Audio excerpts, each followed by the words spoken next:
द्वितीय वंशावली अध्याय 35।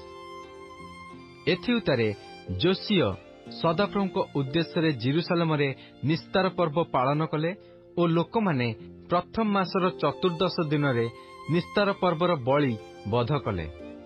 पुणी से जाजक मानकु सेमानंक रक्षणीय स्थान रे नियुक्त कले और सदाप्रभुको गृहर सेवा कार्य करने सेमानकु साहस देले। पुणी जेउ लेवीय माने समग्र इस्राएल को शिक्षा देले और सदाप्रभुको उद्देश्य पवित्र होइथिले सेमानकु से कहिले, इस्राएल राजा दाऊदंकर पुत्र सलोमनकर निर्मित गृह मध्यरे पवित्र सिंदूक रख, तुमମାନଙ୍କ स्कंदरे आउ भार रहिबो नाही। एबे सदाप्रभु तुमମାନଙ୍କ परमेश्वरंकर ओ ताहांक लोक इस्राएल सेवा कर। पुणी इस्राएल राजा दाऊदंकर लिखनानुसारे ओ तांकर पुत्र सलोमनकर लिखनानुसारे तुहे माने आपणा आपणा पितृवंशानुसारे पाଳି अनुक्रमे आपणा मानंकु प्रस्तुत कर। आउ लोकमानक संतान गणर अर्थात तुम्हमानंक भ्रातृगणर पितृवंशीय विभागानुसारे पवित्र स्थान रे ठिया हुओ और लेवीय मानंकर प्रत्येक पितृवंश पई एक एक अंश हेउ। पुणी निस्तार पर्वर बलि बध कर ओ आपणा मानंकु पवित्र कर ओ मोसांक हस्तरे दत्त सदाप्रभुको वाक्य प्रमाणे कर्म करने निमंते आपणा मानक भ्रातृगण पई प्रस्तुत हुओ। एउतारे जोसियो लोकमानक संतान गणर उपस्थित समस्तंकु केवल निस्तार पर्वर बलि निमंते पल मध्यरु 30,000 पर्यंत मेष शावक और छाग बश्च और 3,000 वृष देले। एही सबु राज संपत्ति दियागला। पुणी तांकर अधिपति माने स्वेच्छादत्त उपहार निमंते लोकमानंकु जाजक मानंकु और लेवीय मानंकु दान कले। हिल्कियो ओ जिखरियो ओ जिहिएल परमेश्वरंक गृहर एही अध्यक्ष माने निस्तार पर्वर बलि निमंते जाजक मानंकु 2,600 मेसादीर बश्च और 300 वृष देले।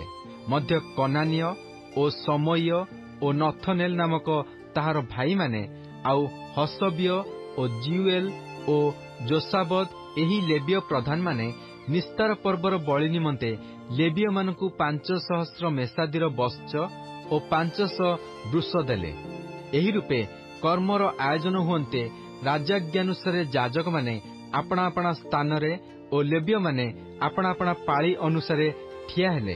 पुणी निस्तार पर्वर बलि सबु बध करा जानते जाजक माने सेमानक हस्तरु रक्त नहीं सेचन कले और लेवीय माने से सबुर चर्म काढ़िले।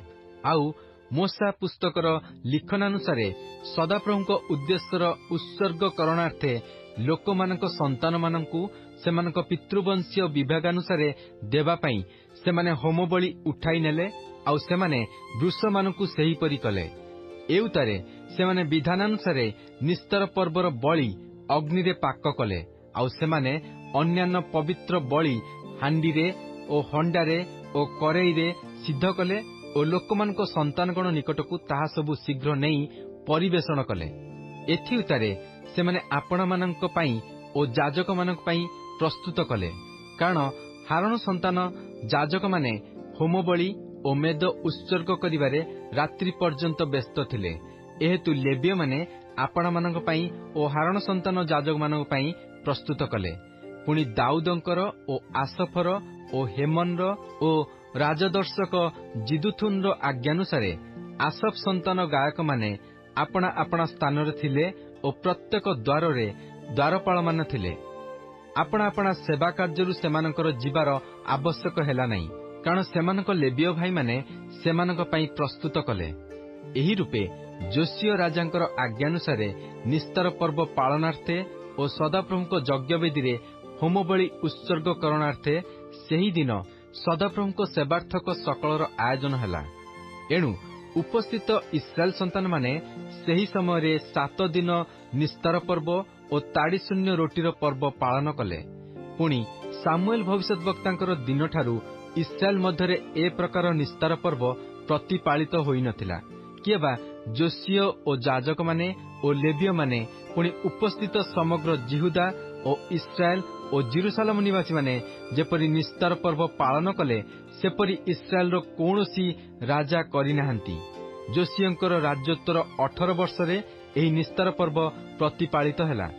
ଏହି ସବୁର ଉତ୍ତାରେ ଅର୍ଥାତ୍ ଯୋଶୀୟ ମନ୍ଦିର ପ୍ରସ୍ତୁତ କରିସାରିଲା ଉତ୍ତାରେ ମିଶରର ରାଜା ନଖୋ ଫରାତ୍ ନଦୀ ନିକଟସ୍ଥ କର୍କମିସ୍ ବିରୁଦ୍ଧରେ ଯୁଦ୍ଧ କରିବାକୁ ଗଲା। ତହୁଁ ଯୋଶୀୟ ତାହା ବିରୁଦ୍ଧରେ ଗଲେ। ମାତ୍ର ସେ ତାଙ୍କ ନିକଟକୁ ଦୂତ ପଠାଇ କହିଲା, ହେ ଜିହୁଦାର ରାଜନ୍, ତୁମ୍ଭ ସଙ୍ଗେ ମୋହର ବିଷୟ କ'ଣ? ମୁଁ ଆଜି ତୁମ୍ଭ ବିରୁଦ୍ଧରେ ଆସିନାହିଁ, ମାତ୍ର ଯେଉଁ ବଂଶ ସଙ୍ଗେ ମୋହର ଯୁଦ୍ଧ ଅଛି ତାହା ବିରୁଦ୍ଧରେ ଆସିଅଛି। ଆଉ ପରମେଶ୍ୱର ଶୀଘ୍ର କରିବା ପାଇଁ ମୋତେ ତାହା ଆଜ୍ଞା କରିଅଛନ୍ତି। ମୋହର ସହବର୍ତ୍ତୀ ପରମେଶ୍ୱର ଯେପରି ତୁମ୍ଭକୁ ବିନାଶ ନ କରନ୍ତି, ଏଥିପାଇଁ ତୁମ୍ଭେ ତାହାଙ୍କଠାରୁ ନିରସ୍ତ ହୁଅ। ତଥାପି ଯୋଶୀୟ ତାହାଠାରୁ ବିମୁଖ ହେବାକୁ ସମ୍ମତ ନୋହିଲେ, ମାତ୍ର ତାହା ସଙ୍ଗେ ଯୁଦ୍ଧ କରିବା ପାଇଁ ଛଦ୍ମବେଶ ଧାରଣ କଲେ। ଆଉ ପରମେଶ୍ୱରଙ୍କ ମୁଖ ନିର୍ଗତ ନଖୋର ବାକ୍ୟରେ ମନୋଯୋଗ ନ କରି ମଗିଦୋ ଉପତ୍ୟକାରେ ଯୁଦ୍ଧ କରିବା ପାଇଁ ଉପସ୍ଥିତ ହେଲେ। ଏଥି ଉତ୍ତାରେ ଧନୁର୍ଦ୍ଧରମାନେ ଯୋଶୀୟ ରାଜାଙ୍କୁ ତୀର ମାରିଲେ। ତହିଁରେ ରାଜା ଆପଣା ଦାସମାନଙ୍କୁ କହିଲେ, ମୋତେ ନେଇଯାଅ, ମୁଁ ଅତ୍ୟନ୍ତ ଆହତ ହୋଇଅଛି। ତହୁଁ ତାଙ୍କର ଦାସମାନେ ସେହି ରଥରୁ ତାଙ୍କୁ ନେଇ ତାଙ୍କର ଦ୍ୱିତୀୟ ରଥରେ ଚଢ଼ାଇ ଜିରୁସାଲେମକୁ ଆଣିଲେ। ଆଉ ସେ ମଲେ ଓ ଆପଣା ପିତୃଲୋକଙ୍କର କବରରେ କବର ପାଇଲେ। ଏଥିରେ ଯୋଶୀୟଙ୍କ ଲାଗି ସମଗ୍ର ଜିହୁଦା ଓ ଜିରୁସାଲେମ ଶୋକ କଲେ। ପୁଣି ଜିରିମିୟ ଯୋଶୀୟଙ୍କ ଲାଗି ବିଳାପ କଲେ। ଆଉ ଗାୟକ ଓ ଗାୟିକା ସମସ୍ତେ ଆପଣା ଆପଣା ବିଳାପରେ ଯୋଶୀୟଙ୍କ ବିଷୟ ଆଜି ପର୍ଯ୍ୟନ୍ତ ଉଲ୍ଲେଖ କରନ୍ତି।